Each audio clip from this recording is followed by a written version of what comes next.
Are you unable to concentrate on the tasks at hand? Do you need help focusing more or leveling up your game? Here's a tip. Try Cognizin Citicoline, clinically studied to support mental energy, focus, memory, and attention. Cognizin supports brain health and supplies the brain with the energy it needs to stay sharp.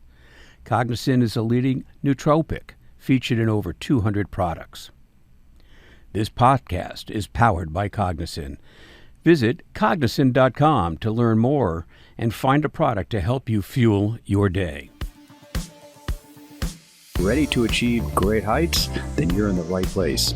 Welcome to Power Your Performance, the podcast where we dive deep with leaders in the gaming world and beyond and learn the techniques they use to power their lives. I am your host, Gary Kleinman. Welcome. We're with Dr. Marianne Engle, clinical and sports psychologist, licensed in New York and California. Dr. Engle is a clinical and sports psychologist specializing in kids, families, athletes, and coaches. She's worked with many professional teams, individual athletes, as well as younger athletes, their parents, and coaches. She has academic appointments at Harvard, MIT, University of California, San Diego, and now at NYU. Boy, with these, I'm surprised you're even talking to me. She is a vice president of inCourage.com, a website and company devoted to best practices for coaches, athletes, and their families. Good morning. Hello. Welcome. How are you? Good morning. It's a pleasure. Now that we got all of our technical issues behind us, let's talk psychology, sports, gaming, health, wellness, nutrition, and everything in between. How's that for something that in 30 minutes or less? So where did your first interest in psychology come from? Oh, my goodness. Well, I wasn't going to be a psychologist, actually. And the head of the psychology department asked me if I wanted to do some learn how to do some testing with some kids that were at a mental institution, and he thought that I would be good at it. So I said, okay.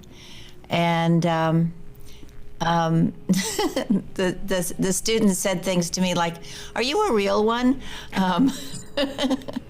And I liked them, and I liked the whole process. So I switched graduate schools. I went to Cornell. I studied child development. And I did some clinical stuff there, but basically I trained to be a research person. So I came to California with my husband and started teaching at UCSD and publishing. And I realized this was really not nearly as much fun as sitting there talking to people. So I retrained and became a clinical psychologist.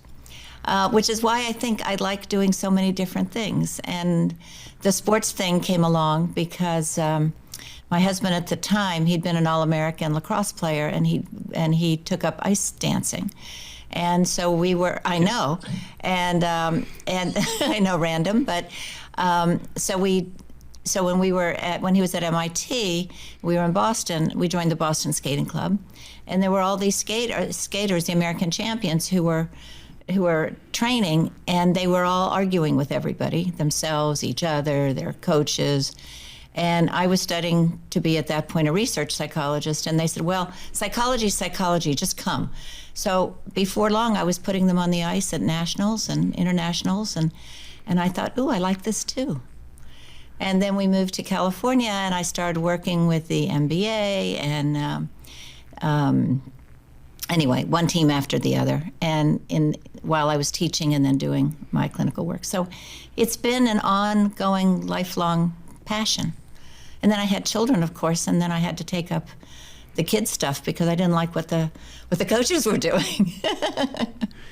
So I've been obnoxious for a really long time. No, I think I said this to you when we first spoke several weeks back, that all these organized sports seem to be great organizations for orphans, right? If you can get the parents out of there, then the kids have fun and they learn and they develop and what have you. So is there much of a significant difference between clinical work and sports psychology work?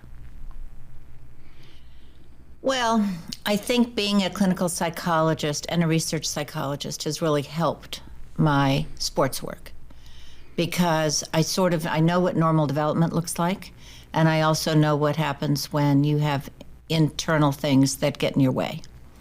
And so it's a combination, and I think that's why I like it so much. So I think both, yes. Are athletes, forget the sport that they may be engaged in, do they have similar, for lack of a better phrase, symptomologies or behavioral challenges across sport that's psychologically based no matter what they're engaged in? Because then we'll take some of the learnings that you've had in traditional, we call stick and ball sports, and translate to that, how that's interpreted potentially in the esports and gaming world. So, kids are born with their own personalities, right? So some people have troubles with anger management. And and mothers will tell you that from the time this kid was little, if they didn't get what they wanted, they get so mad, that kind of stuff. Well, translate that into somebody who's a really good athlete, and they will get so mad too. And what if they're an incredible athlete? Well, then we've got some issues, big issues. There's others who are really sweet and nice, but they kind of go around and cheat a lot. Every game they play, they want to win. If they don't win, they find a way to cheat. So there are a lot of issues that come from childhood on, and then we see them in athletes. And then there's it's so complicated because basically I feel like kids want to be good, they want to be loved, they want to be appreciated. And some of them really are very good at just motivating themselves from themselves. And others, maybe they're waiting for a parent to tell them what to do, and then they hate the parent for it. There's so many dynamics that happen. And I think it is a rare bird of a kid who can become an excellent athlete and also a happy person. And trying to find that balance is very important, because they have a whole life to live. And I feel like a lot of times I need to be in that space for them. Because they are not doing as well. I mean, nobody ever calls a psychologist in when they're doing really well. They should. Right. They should. They should. That's a good but point. They don't. But as soon as they start to fall apart, that's when you get called in. Well, that makes sense. Right. I guess it does. It's a little frustrating because sometimes when I fix a team, it's like they say, thank you, bye. And I say, no, let's keep it up. This is really going well. Don't stop now. But they all stop.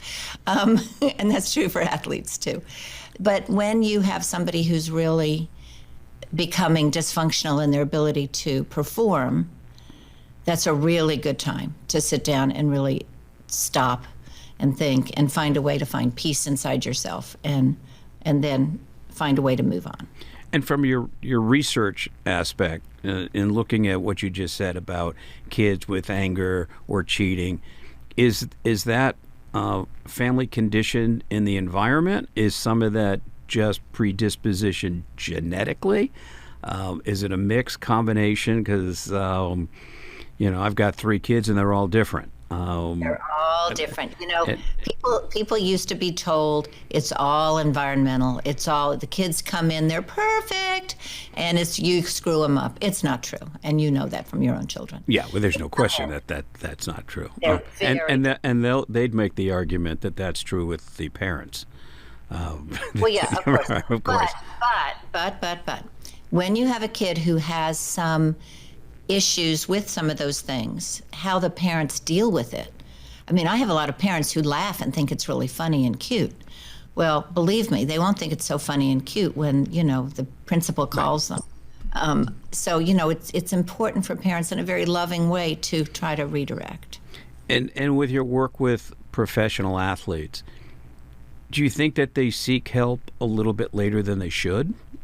I mean, is it when it manifests itself as an intrusion in their life, being success, interfering with interpersonal relationships off court, off field, that they would have been better off prophylactically, so to speak, getting tools to help?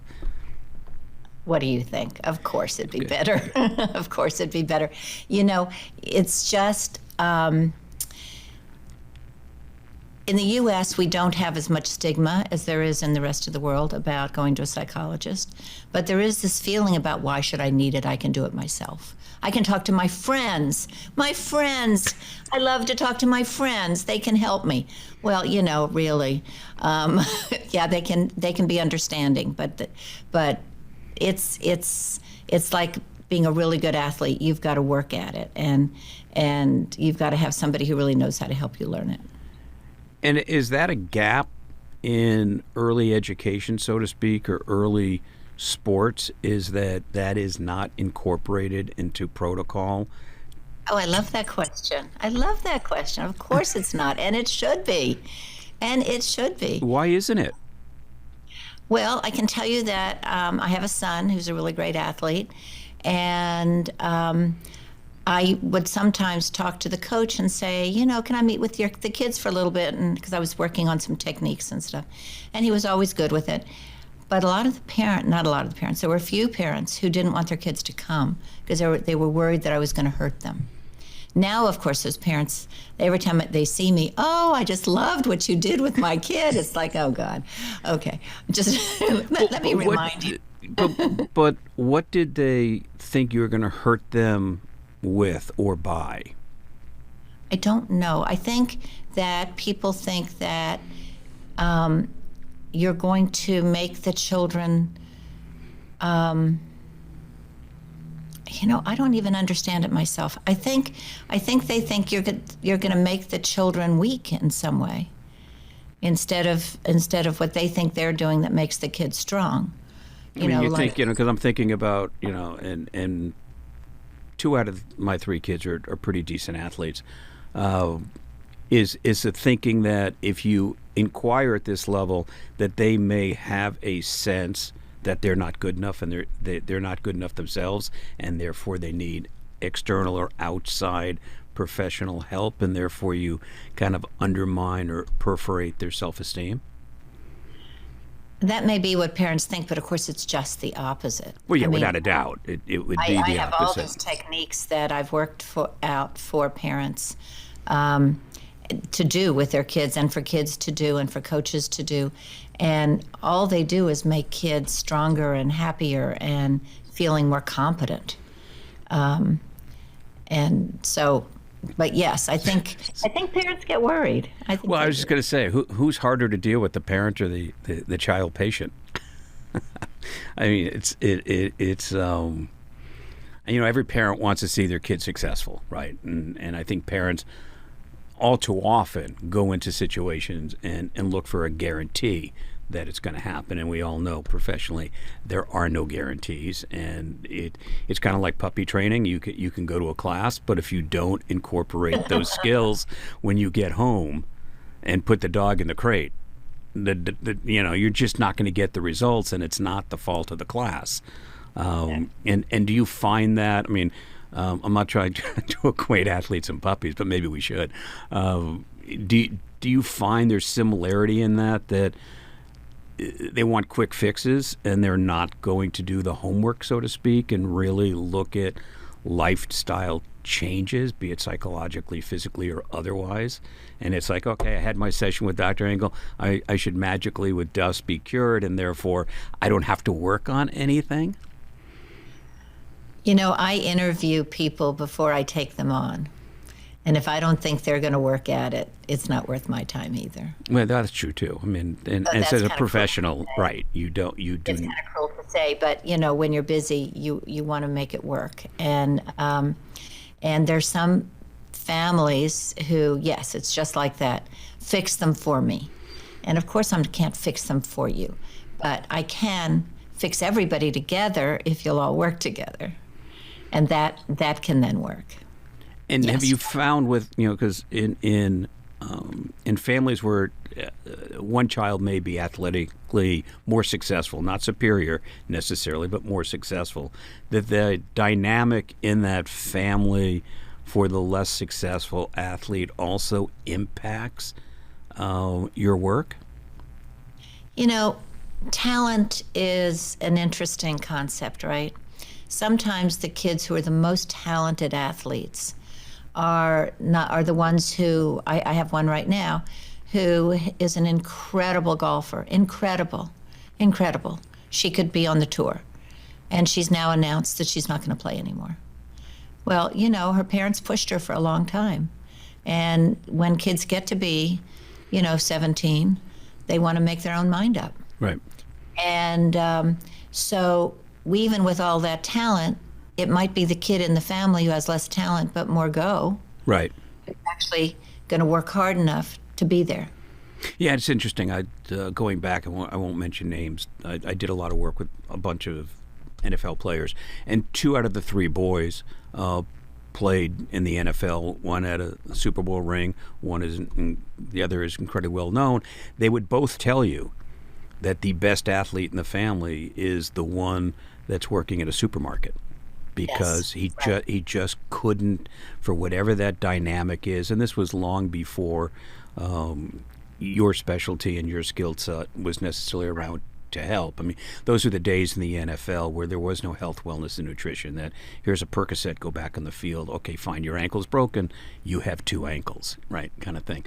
And that's kind of an interesting dynamic, not only from the athletic endeavors and success, but just the interpersonal relationship of the siblings as a result of that. And then parents get involved, and it's kind of interesting, and it is a lot of your work. And we'll pretty soon start talking about some of the issues that gamers face, and you can give some top level advice of how they cope with some of these things. Where's the first place to start when somebody reaches out to you? Is it because they've got this block of success? They have a fear of failure. It's that old thing. Is it a fear of failure? Is it a fear of success? Is it trust? Is it afraid of the competition around them? Is there a commonality of what's the match that says, I gotta go find Dr. Engle and talk to her because this isn't working? It's usually because they're starting to lose. I see a lot of tennis players, and they're not interested in me until they start to lose. Yep. And when they start to lose, I don't mean to interrupt. When they start to lose, do they look at that as they're starting to lose not because of their physical skill set, but their mindset is such that it's defeating? Yes. And oftentimes, if they're under 22, it'll often be a parent or a coach who calls me. And so the thing that's cute is that I will treat some kids who are playing in a certain league or something, and then another one will tell their parent to call me, and I'll get the call that says, my kid said I need to call you. Can you tell me exactly what you do and why that's so important? But it's great because those are the kids who come in and they are so motivated because they saw somebody else do better, and they want that. And so, how much of the organic issue is the money that's in professional sports and parents starting kids at 7, 8, 9, 10 and pressuring them to practice? I mean, there's so many examples of, the Williams sisters, right, where, they're practicing in pouring rain because their father wanted them to succeed as a way, I would, at least for today's conversation, say it's good-hearted and it's well-intended to get out of certain communities and what have you, that kids are really not developed yet to be able to withstand that, and it explodes sometime later. Well, the thing I like about the Williams sisters story is that he insisted that they do well at school too. Okay. And what bothers me now is we have a lot of parents who push their kids into athletics, and they let them be homeschooled. They do, a lot of skaters are like this, and they really give up everything for the sport. And then, what if they don't make it to the top level. Right. And even if they do, how many sports have a lifelong trajectory? They don't. They don't. So you need to have something else going on inside you and your mind and your development that goes with the sports. Sports are not 100%. And but the thing you're talking about, which I think is really a national issue, is that the kids who are in athletics now, to get to the higher levels and stay at those levels, they are required to play their sport year round. They're required to kind of drop out of other things. So developmentally, it's really bad. It's all or nothing.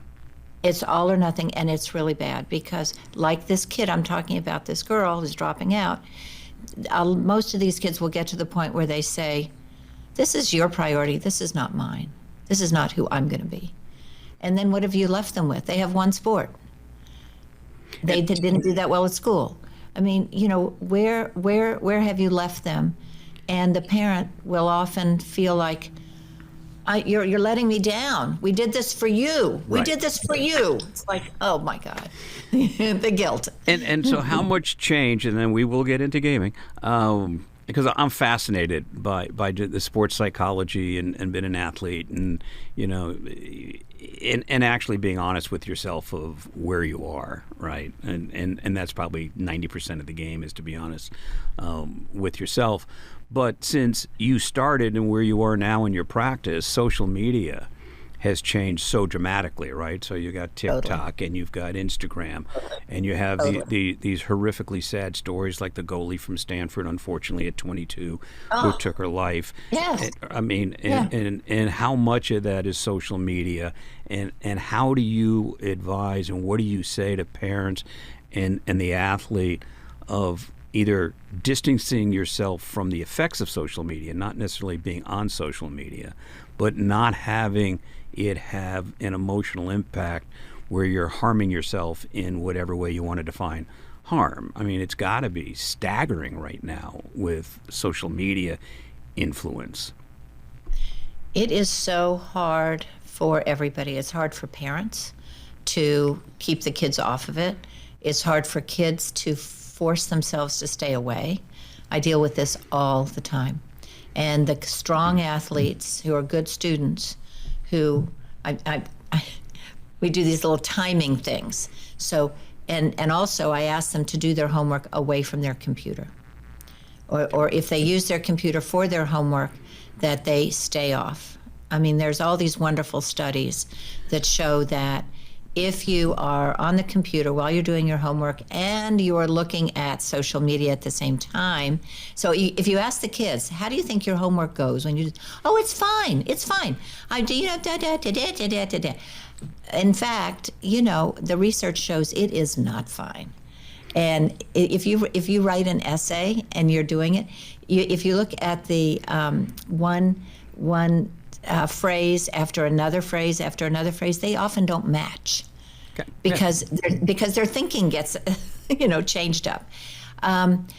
So just take that and put that into the psychological side of who likes me, who doesn't like me, who believes in me. And that poor athlete, I mean, I don't know much about her history, but it breaks your heart. And you think, where were her friends? Did she have friends? Where were the people who understood what was happening to her and tried to support her? Did that happen? You know, it doesn't always happen. And, I live in California and in New York. In New York, by my office, I see parents holding their child's hand, walking them to school, and the other hand, they're on their phone. Yeah. And they're texting and they're doing all this stuff. And I think, what does the child think? That thing is more important than talking to me? Right. Well, go to any restaurant, doctor, and you see families with a kid on an iPad, mom on her phone or dad on her phone, and you go, why are you at a restaurant? I mean, it's mind-boggling. Where is the whole concept of relationships? And those relationships are what save you. So if you don't have them right, yes, you can fall apart. You know, it's interesting what you say. You know, this young girl at Stanford who's just no different than all the other athletes. You say we're their friends. Knowing a lot of professional athletes, in many respects, they don't even know who their friends are, right? Because you got all the people that want access, right? And they want the free things that they all get and what have you. And then there's a sense of isolation that athletes have because and a level of mistrust because it's very, very, very difficult to actually really know who you trust and who you don't trust. Even in your family. Sadly, even in your family. I mean, especially as you become more successful. But the interesting thing when you said about computers, everything else, and I thank you for that because it's a great segue into gaming, right? Because gaming is about computers and consoles and mobile. And it is, as it's grown, very social media based. So if you look at Twitch, right, and you got people that are streaming 8 to 10 to 14 hours a day straight, how does somebody psychologically manage that? I mean, what do you think they could or should be doing for better balance in their life? When all you're doing is your friendships, your relationships, your thinking is all about this back and forth, what's real? What's real? Who can you touch? Who can you actually be with? How do you know? And so it becomes a whole fantasized relationship, right? Right. And, God forbid they actually meet each other. I mean, they may become friends, and there are all these nice accounts of people who now meet together, and I'm much more in favor of that. So at least they're talking and they have a conversation. Right. But have you looked at their bodies and their wellness? I mean, it's the same thing as any kid who would play sports 18 hours a day. It's, we're humans. We need balance. And Without if a we don't doubt. have the balance, Right, if we without don't a have doubt. balance, we are not going to be healthy people as we grow. Without a doubt. Gamers suffer from a lot of symptomology being, carpal tunnel syndrome, right? Because of the 125 movements. I mean, it's literally 125 movements a minute while you're gaming. And that's from spatial awareness in your eyes, your hands, and eye-hand coordination. There's focus issues. There's major anxiety issues. There's when you're sitting in a non-ergonomically designed, hip, cool-looking chair for 8 hours, that's not good for your posture, your neck, and what have you. And what I'm saying... I'm going to stop you. There is no chair that's going to be good for that many hours. No, I There's wholly. no chair It's that's just good for there's that no, hours. not unless there's a buffet in front of it. But and then you can sign me up for that all day long. But no, and so the psychology of that is impacting gamers now, and I think you're seeing, unfortunately, not to continue to go back to the goalie from Stanford, but there are more gamer early deaths. There are more kids dropping out. There are more kids that are being, I wouldn't say antisocial, because there's a value proposition to gaming, and we can talk about the good things and the benefits of gaming, but it's about that balance. So what's your recommendation for these gamers that are stressed because they're trying to get more subscribers, they're trying to get more likes, right? They're trying to get more engagement, and that becomes the definition of success. And it's not necessarily your content per se, but let's amass likes, or let's get 1,500 more people giving me $3 a month to watch my antics on Twitch and then YouTube. What would you say to them? Not that they're asking yet, but they will be. Prophylactically, what questions should they be asking themselves now to maybe make that leap later not so painful? It's all about balance.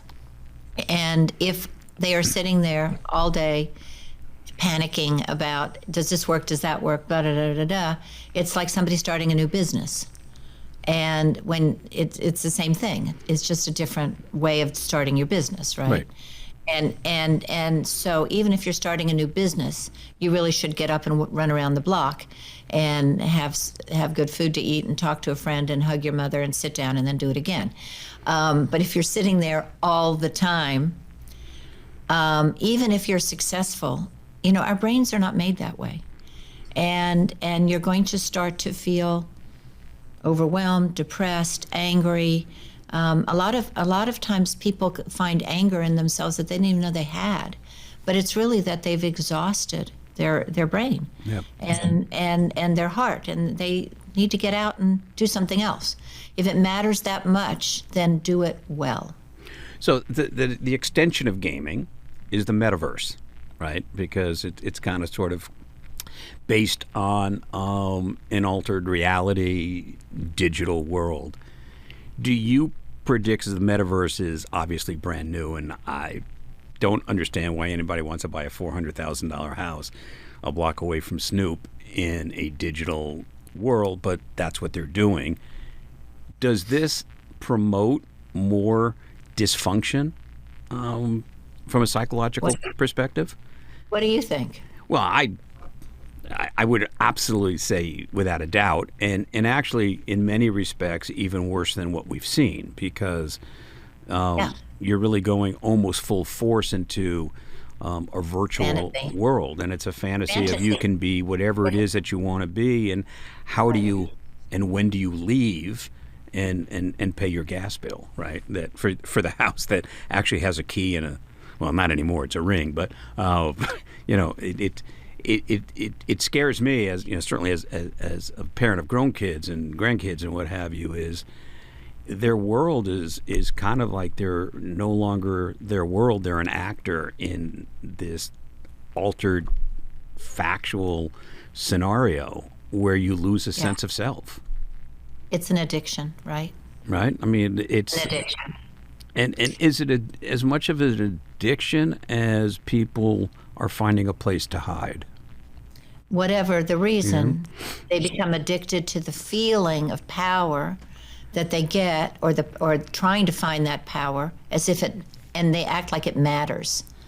But what you're pointing out is it doesn't matter, and yet you've got to pay your bills. You really, hopefully, will have a relationship with people, but this is like a whole other place. And if you're not getting your pleasures in other ways, you're not going to graduate school, or you're not getting jobs that you like, or you're not training in some place to become something else that you can actually have as a real job.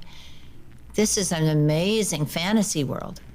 Well, yeah, and we talked about this when we spoke several weeks ago. The example I gave you in the change in the family dynamic was this 14-year-old kid that won the Fortnite tournament on a Saturday night, and he won, I think, $3 or $4 million. Pretty significant for a 14-year-old. A lot more than I made when I was 14, right? Or anybody. Right, Yeah. and media picked up on that, and I think the story was not that he won the $4 million on a Saturday night, but what happened Sunday when he's sitting at the dining room table and mom says, "Did you do your math homework?" And he goes, "No, I won $4 million. I just paid Dad to do it." That the whole entire family dynamic has changed, and it for me, I mean, it seems like we've gone very far. We're not going to go back. If anything, that is going to go faster and faster and faster, and I hope that professionals like you help more and more people before it's an issue, so that we can reduce the harm that seems to be happening from the pressure. What percentage of gamers are actually making money? Not a lot, because if you look at the 3 billion people that game every day, it's a very small percentage that actually are competing for dollars. So the bulk of gaming are just people gaming with their friends, and yes, they want to beat them, but they're not making the $250,000, $300,000 a year, just like the Twitch streamers and creators. It's a small percentage that make the big money that we hear about, and therein also lies the problem, right? So you've got someone who says, well, I'm going to stream for 8 hours, I'm going to make $250,000, and then they stream for 8 hours and they don't, and they don't know why they're not Ninja or some of the other popular streamers. And it's one of those things from a marketing perspective. Clients used to say, we just want you to create buzz. You can't. Buzz kind of happens. It goes viral for reasons that you never know. And I think, and that's a dynamic. So no, it's a small percentage. And if they did win once in a tournament, the odds of that happening are slim and none, like it is in, the bulk of professional golfers don't win 15 tournaments. They may make a lot of money and what have you, but they don't win that many tournaments. So it's fascinating. Our time went really fast. I've dealt a lot with golfers, and the number of people who play golf who then become great golfers is like very tiny. Oh, no question. Yes. I am playing with 4 of my buddies, actually 6 of them next week in Vegas, and I can assure you, we all think we're better than we are. Thank you for your time. I love the conversation. My pleasure. My pleasure. There's so much more that we can talk about. Maybe we'll do session 2 in another month or two. But Dr. Engle, thank you. inCourage.com for those that want to go check it out. Great platform. And again, thank you. Thank you so much. All right. You stay well. Goodbye. Okay. Thank you. Bye. Thanks for listening. This podcast is part of the MAP Esports Podcast Network and produced by Innovation Media Enterprises. Please be sure to leave us a review and follow us on your favorite podcast player.